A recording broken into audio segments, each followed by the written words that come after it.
Всем добрый день. В принципе, мы с вами начинаем работу, что будем освещать это событие, большое мероприятие. Вот. Наверное, сегодня немножко я буквально расскажу про какой-то, наверное, формат работы, как мы примерно будем работать, о чем мы будем говорить.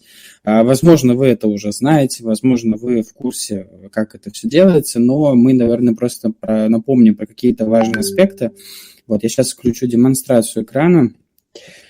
Попробуем, чтобы она, в принципе, работала. Так, скажите, всем ли видно презентацию? Видно. Да. Отлично. Так, ну что, много кто говорит про репортаж, и все говорят, что это сложно, но на самом деле репортаж – это просто. И, конечно, мы будем говорить с точки зрения журналистики, но немножко будем говорить про новый взгляд про журналистику, потому что формат мероприятий меняется, события разные, большое количество есть, скажем так, людей, которые посещают это мероприятие, и наша задача сделать, наверное, все так грамотно, описать то, что происходит, чтобы было зрителям понятно и доступно, и чтобы было все ясно и,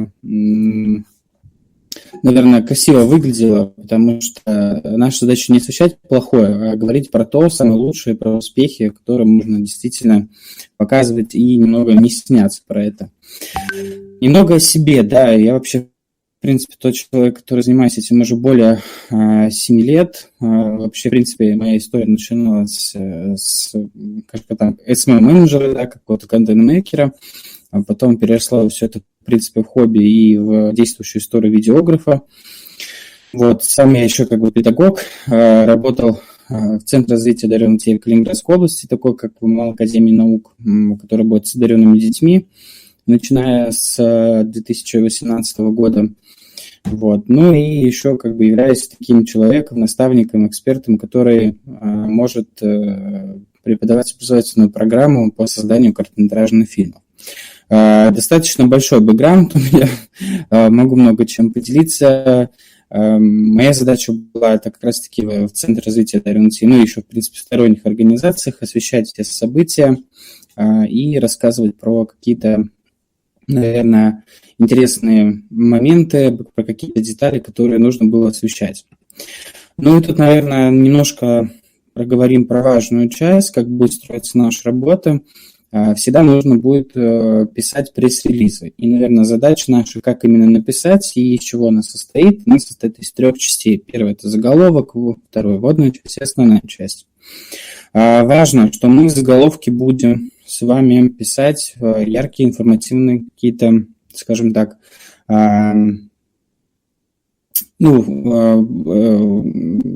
яркие информативные какие-то, скажем так, предложения, которые будут заинтересовывать внимание читателей, да, и то есть аудитория, которая будет смотреть. Вводной части, то есть это в первом абзаце, то есть заголовок не является абзацем, это в принципе просто заголовок, который нужно будет просто прописывать. Мы будем говорить о том, что, когда и где и почему это проходит какое-то мероприятие либо событие. И вообще, в принципе, если мы говорим про вот это мероприятие большое, которое называется «Шаг в будущее», то мы будем писать, когда и где и что будет проходить конкретно по, возможно, какому-то различному времени, по каким-то различным платформам, там, не знаю, там, по каким-то различным секциям и так далее. Ну и есть еще основная часть, это в абзаце, в котором будем писать основную информацию, прописывать детали, факты, цитаты, статистику, все то, что будет подтверждать непосредственно само мероприятие. И если мы говорим про структуру, ну, как это будет примерно выглядеть, то есть это заголовок, подзаголовок. Подзаголовок – это, скажем так, такой момент в написании текстов, когда мы дополняем какую-то информацию кратким изложением и уточняем тему пресс-релиза. Прописываем вводную часть, да, что, где, когда и почему это, собственно, происходит. Прописываем основную часть, где мы будем дополнять разными цитатами, фактами.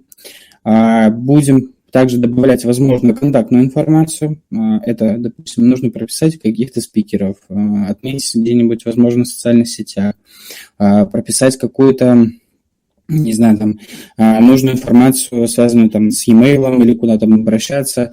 Ну и будем завершать обязательно любой, наверное, пресс-релиз тем, то есть это как бы, скажем так, заключительным абзацем, который будет подводить итоги.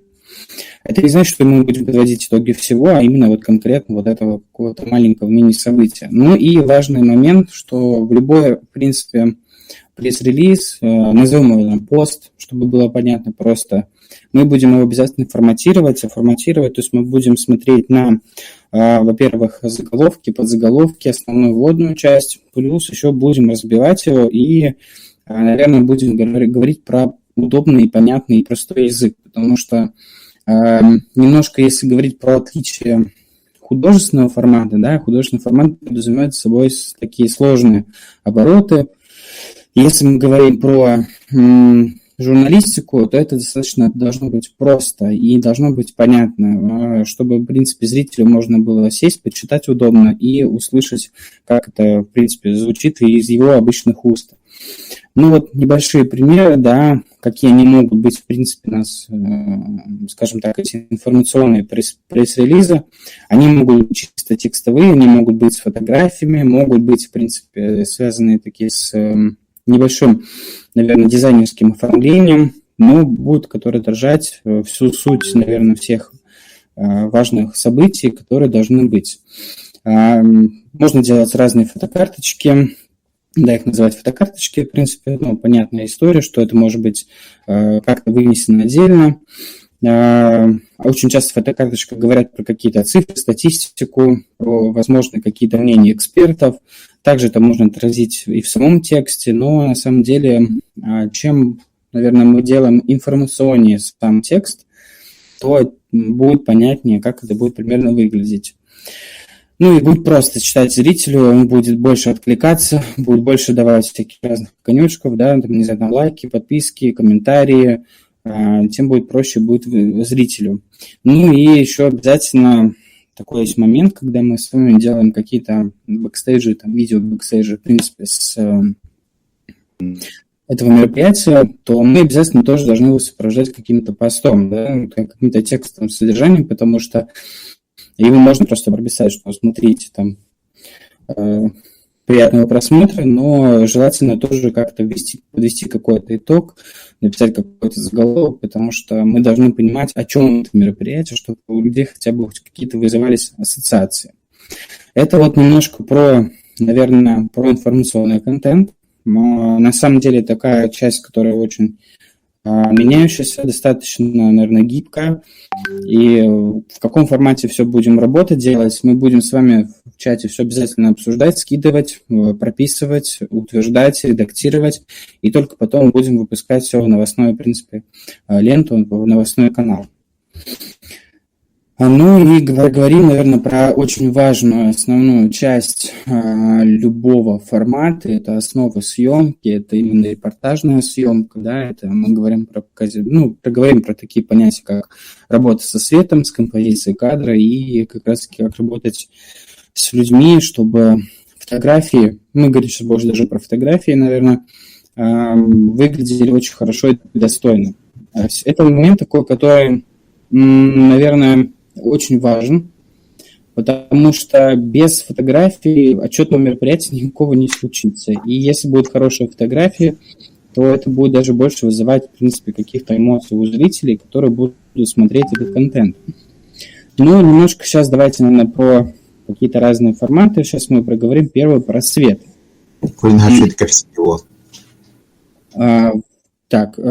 Смотрите, свет бывает каким? Первое, это направленным и рассеянным. Направленный свет, он просто бывает таким четким, понятным, где есть четкая тень, рассеянным, где, в принципе, вот грани как раз таки объекта, они будут плавно перетекать, да, от позиции света и тени. Это просто для понимания того, чтобы вы сталкивались с таким светом, допустим, если вы снимаете в каком-нибудь концертном зале, и там достаточно большое количество проекторов, там будет в основном направленный свет таким бить четкими лучами, где будут прям выделяться самые светлые участки, где будут прям прожженные, такие прям выделяющиеся, где-то будут прям супер теневые. А если мы говорим про обычный свет, он более-менее рассеянный, то есть он будет более мягкий, будет понятный. И, в принципе, он, который такой, наверное, самый нейтральный и хорошо, в принципе, подходит для всяких фотографий. И если мы говорим по отношению к лицу, свет, он может быть моделирующим, контурно заполняющим, рисующим. Но тут, наверное, вопрос, да. Конечно же, большая часть это используется для каких-то творческих съемок, но наша задача как репортажников, наверное, людей, которые работают именно в сфере фотографии, работать в основном с рисующим светом. То есть наша задача искать объем, создавать этот объем, который будет, скажем так, подчеркивать, наверное, какую-то определенную историю момента, который вы фотографируете. Потому что если вы будете использовать заполняющий цвет, который будет прям, скажем так, выбеливать все полностью лицо или там полностью какие-то черты лица, то фотография будет достаточно плоская, то есть она будет смотреться как-то, наверное, несуразно. Лучше использовать большую часть рисующий цвет, потому что в понятии как раз контраста в природе это тень и свет, да, и тень и свет, они находятся везде. Мы должны использовать этот инструмент, который, в принципе, будет помогать нам прорабатывать, наверное, всю эту историю, чтобы это было достаточно красиво и смотрибельно. Ну, немножко примера, да, о том, как это могут, в принципе, это выглядеть. Мы видим, что здесь тоже есть рисующий свет, есть понятие контраста, да, тени и света. Фотография достаточно, в принципе, понятна. Но и в целом, когда вы делаете любые фотографии, важно не просто фотографировать, да, а нужно, наверное, запечатлеть какой-то определенный момент, да, то есть, не знаю, это может быть, там, не знаю, там, лекция, это может быть формат, где там человек что-то показывает, рассказывает, это может быть человек что-то делает руками, то есть важно отразить процесс, который будет, виден всем, что люди занимаются каким-то определенным делом, что это достаточно увлекательно и интересно. То есть это не просто вы сфотографировали толпу, а можно в толпе, в принципе, снять диалог, можно будет подснимать какие-то определенные моменты, связанные с подготовкой какого-то мероприятия, где будут, в принципе, отражаться все эти форматы. Но еще очень часто бывает такое, что мы фотографируем при помощи тоже различного цвета, которые тоже люди используют в кадре. Тут тоже нужно быть максимально осторожными, то есть, чтобы это тоже было понятно и ясно. То есть здесь вот тоже пример такой фотографии, когда мы с вами видим процесс. Наша задача среди большого количества человек выделить какого-то одного основного, да, и показать этот процесс, который будет происходить, чтобы он был увлекательным. То есть мы можем, конечно, фотографировать в общей массе, но для этого существует понятие планов, да, это общий план, средний план, крупный план. Все это, в принципе, говорит про композицию, которая будет выстраиваться. То есть мы можем работать также с фокусом. Мы видим, что мы можем выделять определенные объекты, которые будут, в принципе, рассказывать про какую-то тоже дополнительную историю, выделять, чтобы можно было видеть, как это примерно работает. Но, опять же, вот здесь вот тоже пример, как бы, для меня это возможно, то есть такая, наверное, обычная фотография, не супер хорошая, не супер такая, наверное, прям плохая.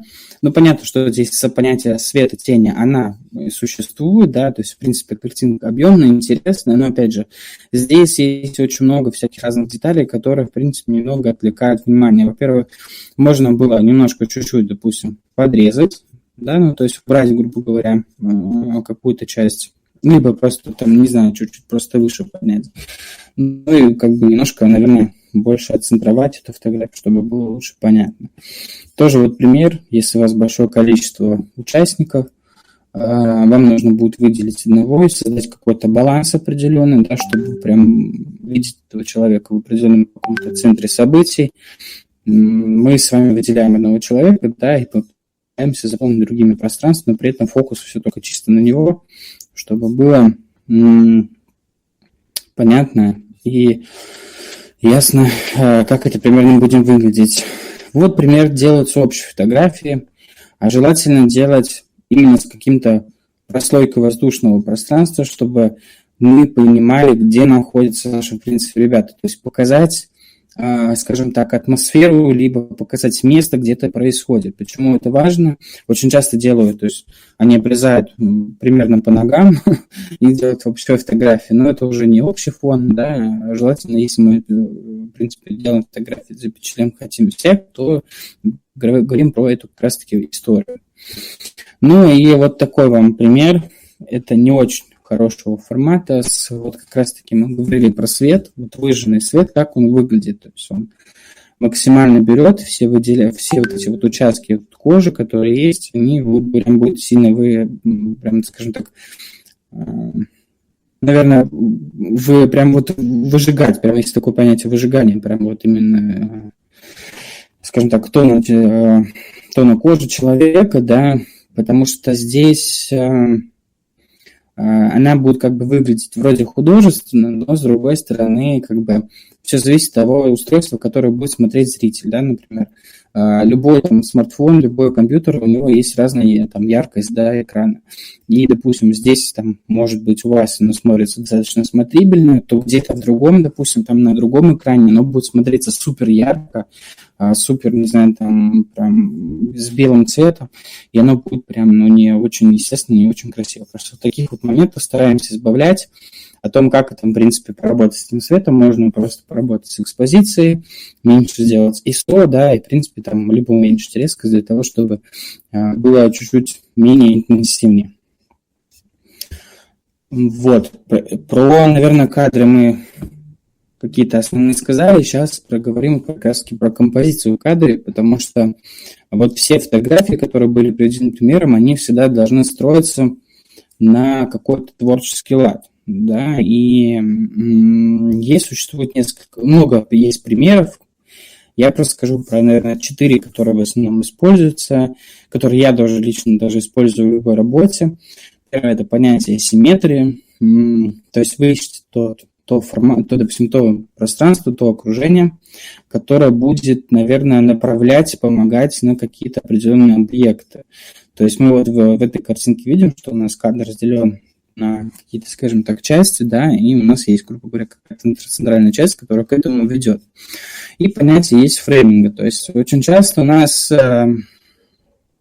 существует большое количество каких-то объектов, да, которые напоминают рамки, окна, дверные проемы, это могут быть даже окна, ну, то есть какие-то аудиторные не только, да, со стороны, в принципе, улицы, это могут быть, не знаю, там разные какие-то арки, может быть, какие-то даже посторонние объекты. И то есть наша задача вот как раз-таки через вот эти вот арки, через какие-то объекты, окна, основных, ну, то есть персонажей, которые мы хотим поймать, запечатлеть вот как раз-таки вот эти предметы, чтобы было для них акцент. То есть вот как раз-таки объекты помогают делать акценты на каких-то определенных, скажем так, людях, персонажах, которые мы хотим поснимать. Есть еще обязательно важное правило, которое, вот, мне кажется, должны соблюдать все люди, которые работают, не только в журналистике, вообще, в принципе, в медиапространстве.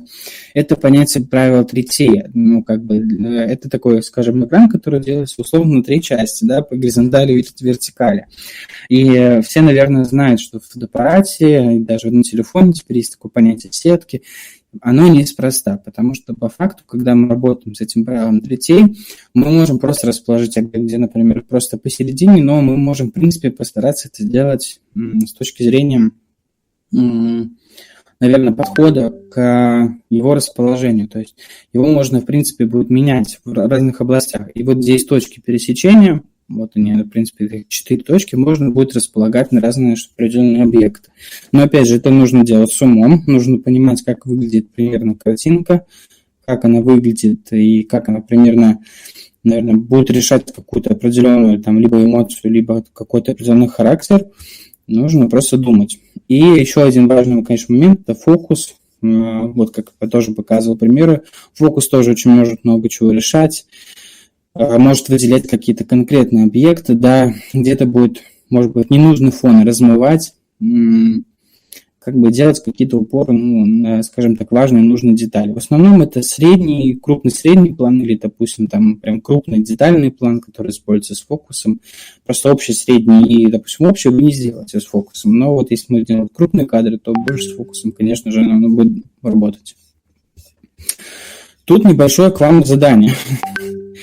У кого сейчас есть будет возможность, в принципе, подключить микрофон, давайте с вами обсуждать. Ну вот смотрите, у нас задача какая? У нас есть человек в кадре, да, у нас вот мы говорим сейчас про правила третей. Вопрос такой, как нам расположить этого человека? Вы можете смело подключаться, говорить в микрофон, чтобы нам было просто проще общаться.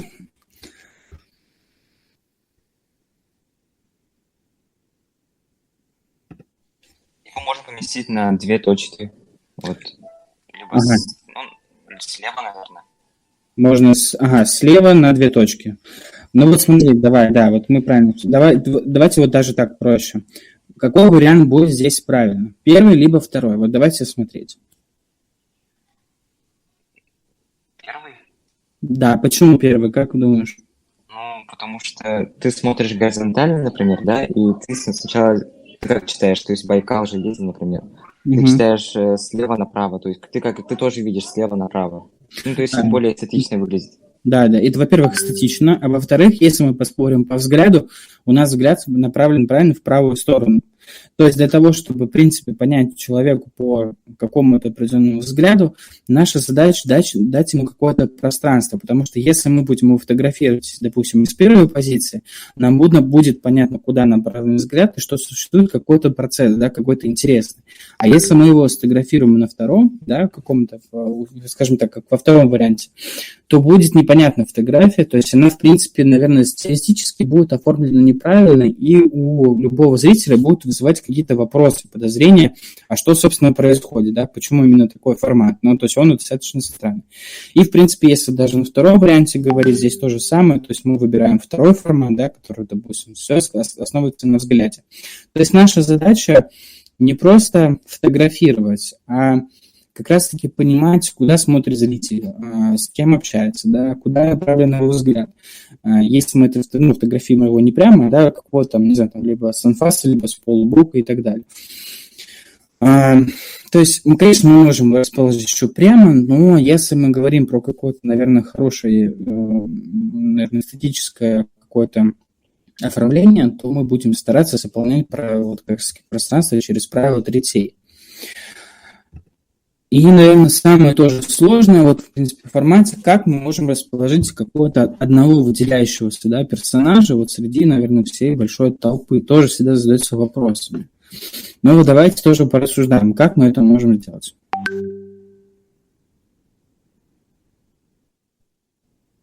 Ну вот из того, что мы сейчас сказали, как мы будем его выделять?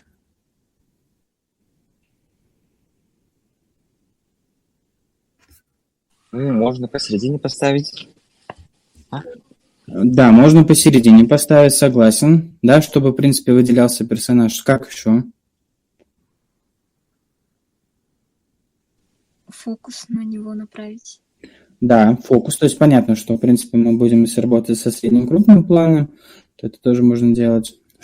Ну, конечно же, еще можно его расположить в каких местах?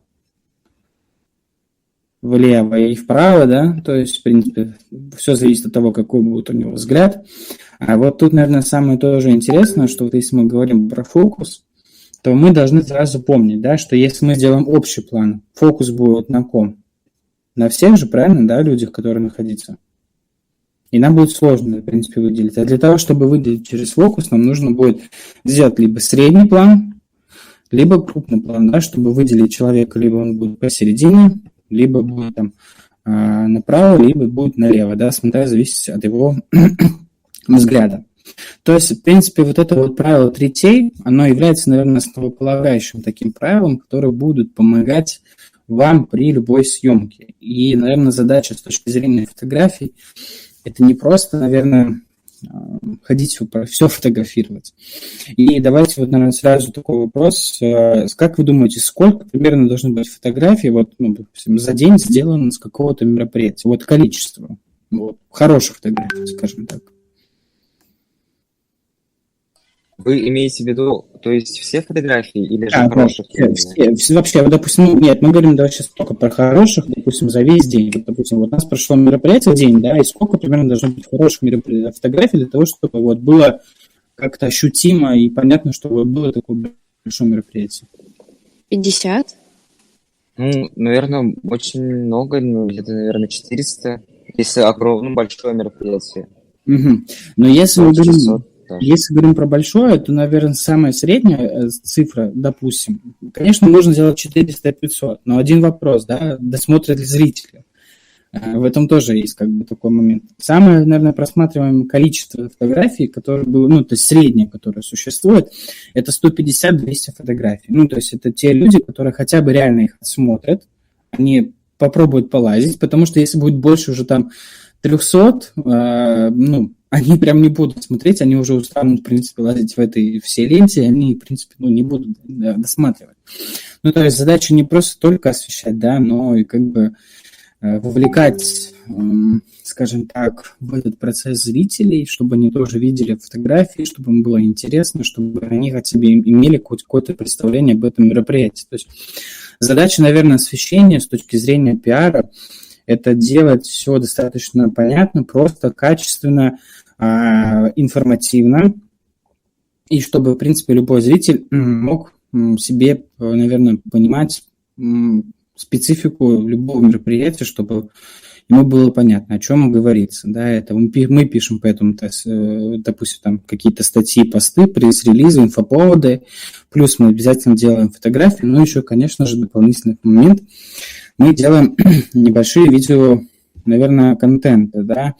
Я не знаю, насколько тут у каждого с точки зрения сейчас какие-то, может быть, есть навыки в видеосъемке, но могу сказать так, что это тоже, в принципе, реально, это не сложно. Просто нужно, наверное, понимать заранее, какие блоки брать из мероприятий, какие снимать, какие вставлять, чтобы было ясно и понятно. Я вам сейчас покажу просто примеры репортажей, какие они могут быть, видеоконтента. Если будет там в дальнейшем все интересно и понятно, мы можем потом с вами это отдельно, в принципе, обсудить, как это будет выглядеть. Ну, вообще, в целом, наверное, как мы будем работать с нашей фокус-группой, скажем так, да, которая будет освещать все это событие. Мы сделаем просто чат, в котором моменте мы будем, в принципе, делиться планом, мы будем прописывать все эти планы, допустим, на день, что нужно сделать в этом блоке, да, кого нужно будет подснять, с кем взять интервью, кого взять текстовый формат интервью, кого нужно обязательно из гостей запечатлить, да, кого отдельно нужно сфотографировать, то есть мы про это все будем проговаривать, прописывать, и вот как раз-таки на основе этого будет выстраиваться вся работа. И почему, наверное, это важно, потому что без какого-то четкого плана у тебя будет точно, наверное, непонятно, что снимать, потому что, условно, ты выйдешь в поле и такой, а что снимать? Я пошел, вот это пойду посниму, вот это пойду сделаю, но как бы работать без четкого плана на больших мероприятиях очень сложно. И все равно, как это, на любом мероприятии существует единая концепция, да, при которой нужно нам придерживаться. И как бы мы ни хотели, как бы мы ни говорили про какой-то творческий формат, да, он остается творческим, но он больше, наверное, какой-то даже более обобщенный. Так, я сейчас покажу вам, наверное, видео, которое можно будет, в принципе, понятно, чтобы вы понимали, как это примерно выглядит в видеоформат. Так, сейчас попробую открыть. Сейчас я запущу демонстрацию, вы мне просто скажите, будет звук или нет, ну, чтобы было слышно или нет, хорошо?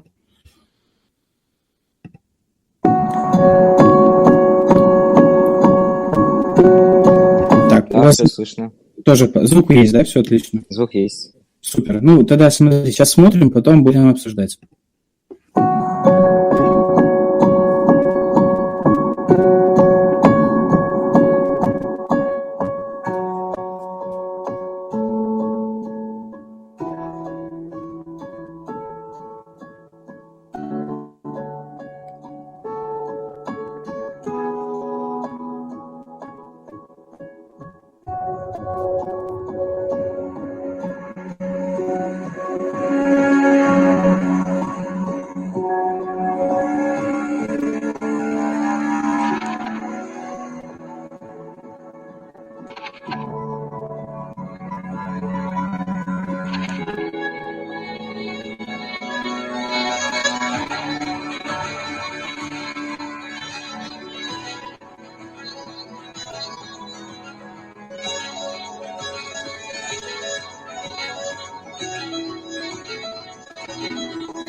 Так, ну вот такое примерно видео, да. Давайте с вами обсудим. Что оставило, наверное, это видео какое-то вы посмотрели, какие эмоции оставило это видео?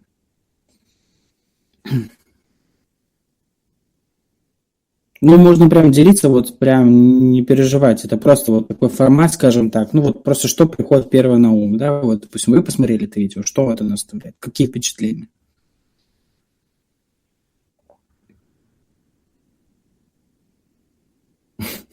Или у вас пока нету никаких впечатлений, то что непонятно. Ну, тут, наверное, задача такая, что если вы делаете любое видео, да, конечно же, его можно делать разными форматами, да, его можно, в принципе, скажем так, наверное, прописывать, и можно придумывать какие-то разные сценарии, но если мы говорим конкретно про задачу, это любое видео, которое вы делаете, оно должно вызывать какую-то определенную эмоцию. То есть не обязательно нужно делать художественный формат, да, то есть условно писать его как, допустим, короткометражное кино, писать какие-то сценарии. Нет, вы можете, в принципе, освещать события. Ну, например, какие форматы видео часто только в основном залетают и смотрят зрители. Они смотрят, во-первых, короткие видео, приблизительно, допустим, хорошее видео, любое, которое будет являться репортажным, которое будет говорить про любое какое-то знаковое событие, оно должно быть примерно до 5 минут. То есть это прям, наверное, тот край, который люди будут смотреть. В среднем это, допустим, 3 минуты, 4 минуты, то есть это прям, который будет смотрибельный для любого человека. Вот в этом видео, которое вы посмотрели, есть, наверное, видели, да, какие-то определенные титры, какие-то выжимка факта. То есть там тоже можно использовать, напоминать зрителям о том, что там такое-то количество участников, такой-то большой грандиозный формат, чему посвящена какая-то церемония. То есть это как раз-таки про работу, про, наверное, его отношение как зрителя, да, может быть, отнести его немножко так, в формате, что я тоже поучаствовал в этом мероприятии. Ну и, наверное, задача такая, сейчас объясню, наверное, про что я говорю. Какой момент тут надо обязательно соблюсти? Когда вы делаете любое видео и видеоконтент, ваша задача не просто сделать видеоряд и просто красивую музычку подставить, да, а нужно тоже понимать, какое вы хотите передать, наверное, немножко настроение. Наверное, задача этого было видео немножко передать какое-то, знаете, небольшое волнение. Волнение про то, что, то есть, представьте, там большой зал, там большое количество человек, там, не знаю, там, да, большая церемония, люди, которые, наверное, выступают, у них тоже есть этот момент, что все переживают, и задача была как раз-таки показать то, что ребята, стараются, они пытаются это сделать, и делать это очень хорошо. И вот как раз-таки будет задача любого человека, который работает с видео, это все, в принципе, грамотно понимать, да, передавать эти эмоции. То есть поставьте себя на место этого человека, и как бы вы хотели бы, в принципе, рассказать про эту самую видеоисторию, так вам будет понятно, как это все делать. Я вам сейчас еще хочу показать примеры несколько, скажем так, видео, которые могут быть, как они могут примерно выглядеть. То есть там есть разные приемы. И даже я вам покажу с точки зрения, даже как интервью-то может быть, в принципе, работать. То есть еще поймите, что любое репортажное видео – это не значит, что условно-постановочная история художественного формата. Нет, ребят. Здесь вы вот как есть, так и есть. То есть ваша задача быстро подстроиться под эти условия. То есть если у вас плохое освещение, ищите те места, где будет хорошо. Если ваша задача, допустим, сделать по композиции кадров, вы идете бегаете, вы ищете какие-то определенные ракурсы, потому что по-другому иначе быть не может. Вы не сможете заставить человека постоять в кадре и сказать, вот вы сейчас стоите здесь 5 минут, потом вы идете туда или еще что-то делаете. Представьте, стоят какие-то важные гости, вы же не будете указывать. Ваша задача просто подстроиться под эти обстоятельства. То же самое, как и с фото. Вы не можете, в принципе, им диктовать условия. И, наверное, такой важный момент, что касается в работе, наверное, я привык к тому, что задача любого репортажника быть, знаете, таким знаете, вот как немножко на подводе ниндзя, да, типа условно. Я есть, но меня не существует. То есть я не мешаю, я не свечусь, ну, то есть я просто хожу, наблюдаю, там, условно, ну, то есть не мешаю процессу. Эта история про что, допустим? Очень часто бывает такой момент, когда, например, у нас идет какое-то награждение, либо идет какой-то, я не знаю, там, важный, нужен, там, не знаю, спикер говорит про какой-то, да, там, или выступает лекцию. И очень часто, когда люди, ну, я говорю сейчас в первую очередь про телевидение, они становятся посредине зала и начинают снимать все эфиры, выпуски.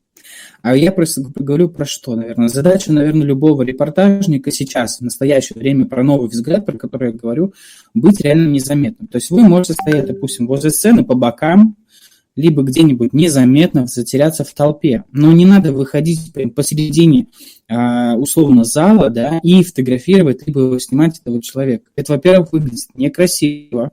Во-вторых, вы забираете внимание у этого человека, потому что все сразу смотрят на вас, то, что вы там, ой, вы там хотите там что-то, ну, там сразу все задают вопрос, там снимать с камеры, там что-то интересное, да, при этом сразу же фокус теряется на другого человека. И как раз-таки вы, когда будете работать и понимать, знаете, это такой момент, что ты начинаешь понимать, где какие там условные там позиции тебе будут нужны и интересны.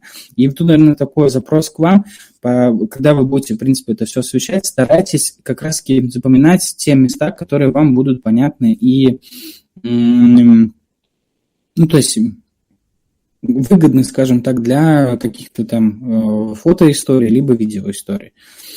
Немножко про формат, да, вот связанный с интервью. Я сейчас тоже подключу демонстрацию экрана, чтобы вы посмотрели формат видео. Вот.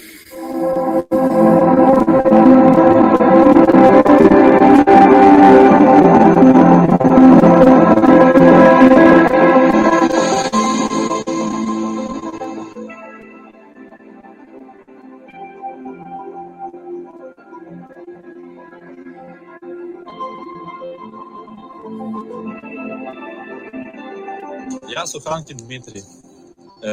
Учусь в агропромышленном колледже на 4 курсе.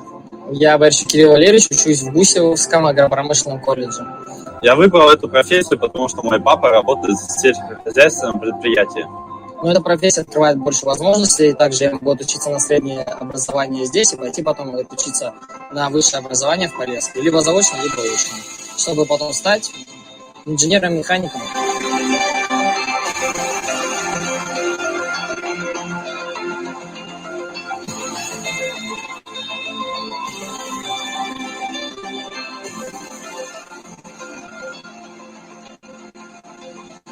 Меня зовут Белевич Андрей Вячеславович, я преподаватель специальных дисциплин колледжа агротехнологии и природоустройства город Гусев. Сейчас направление основное – это эксплуатация сельскохозяйственных машин и оборудования. Это, так скажем, дочерняя специальность, вот всем знакомая специальность механизации сельскохозяйственного производства. В чем ее преимущество? То, что в профессии сейчас все приближено к реальным производственным условиям и к эксплуатации одноименно, да, название профессии, эксплуатации сельскохозяйственной техники. То есть по выпуску наши студенты получают 5 категорий сельскохозяйственной техники. То есть от обычных небольших тракторов до больших энергонасыщенных и различных самоходных машин.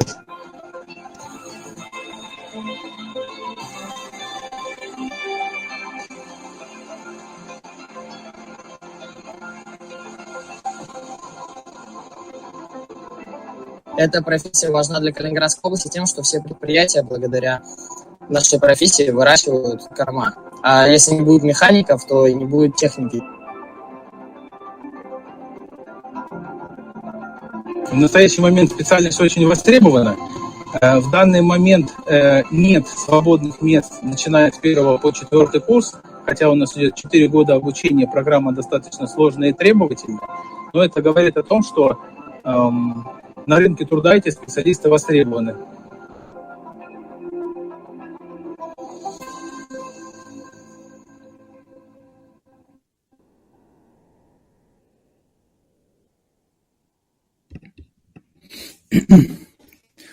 Так, ну вот такая вот тоже история. В принципе, она была понятна и ясна. То есть даже с любого места, где у вас, например, проходят какие-то встречи, например, какие-нибудь профориентации, те же самые, в принципе, лекции и так далее.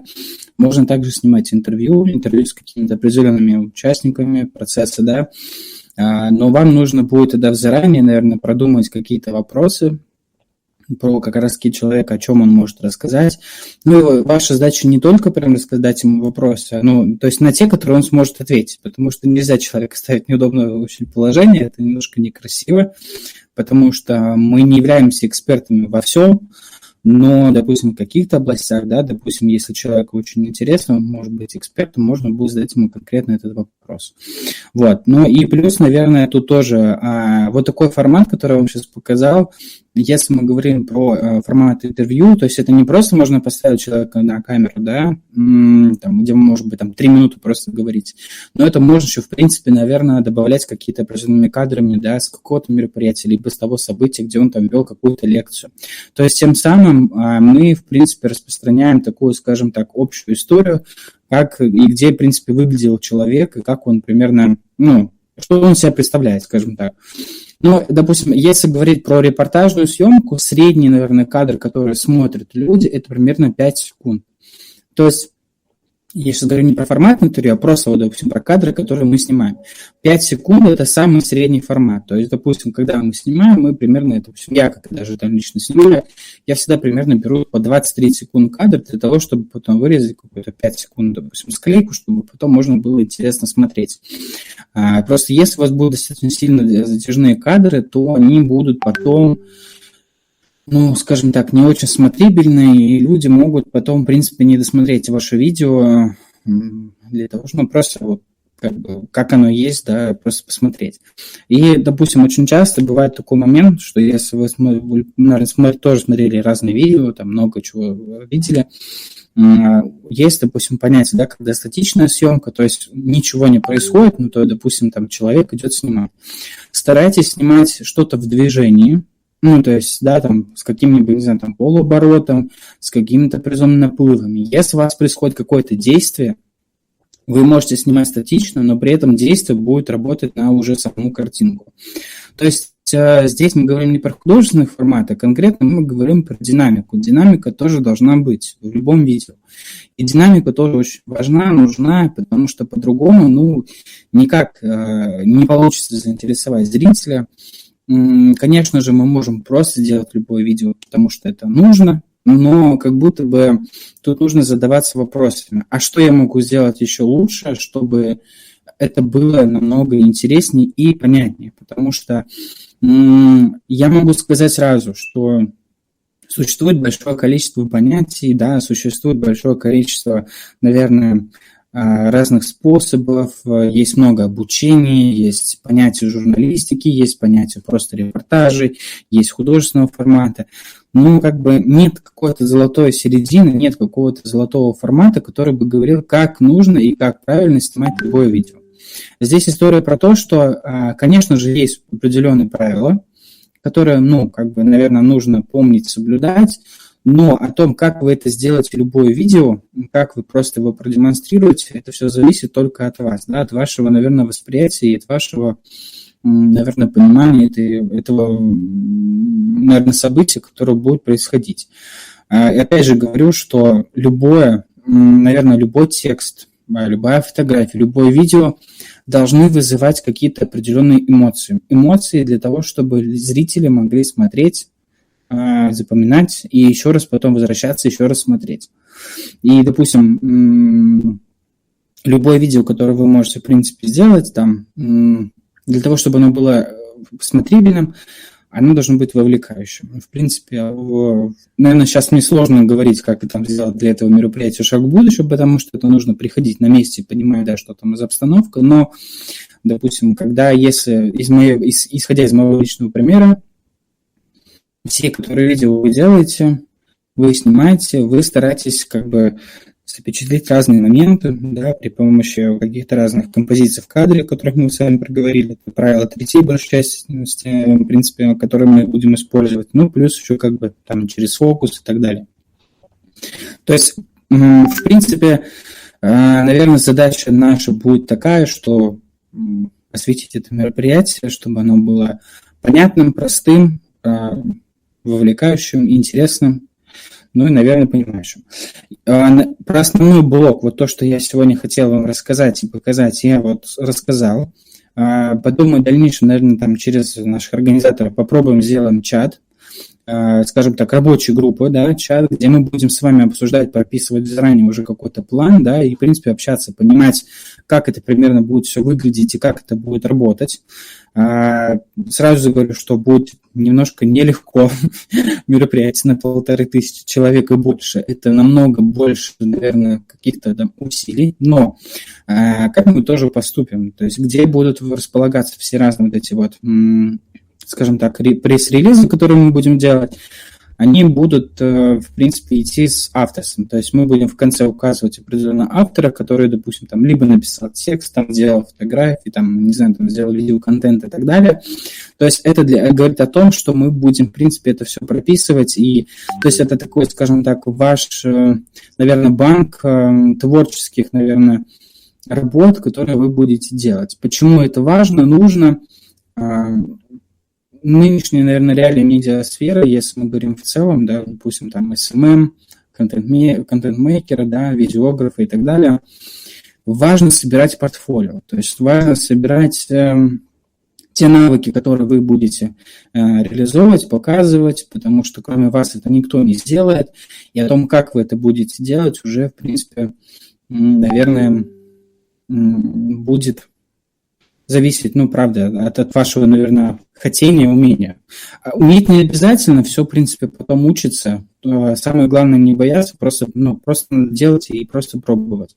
И еще важный момент такой тоже. Понятно, что, допустим, вы можете написать текст так, как вы видите, и никто, кроме вас, лучше этого не сделает. Но есть один важный момент, да, что есть понятие редактуры, да, или там условно обратной связи.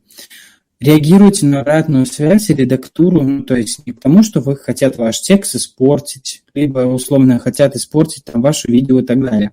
Просто это общее мнение, скажем так, да, там, общества, которое говорит о том, там, смотрибельно, хорошо, чтобы можно было изменить. То есть ваша задача не просто там с одного человека здесь, да, обратную связь, а от нескольких.